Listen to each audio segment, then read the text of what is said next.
Guys, Sabi niya good ko eh. morning po sa inyo po lahat.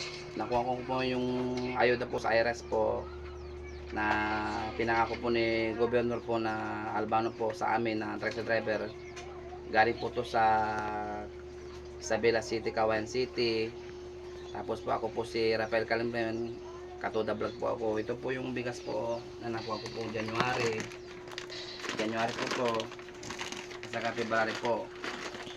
Yung Marso po, sabi po sa amin po, hintayin ko pa lang po, sabi nila po.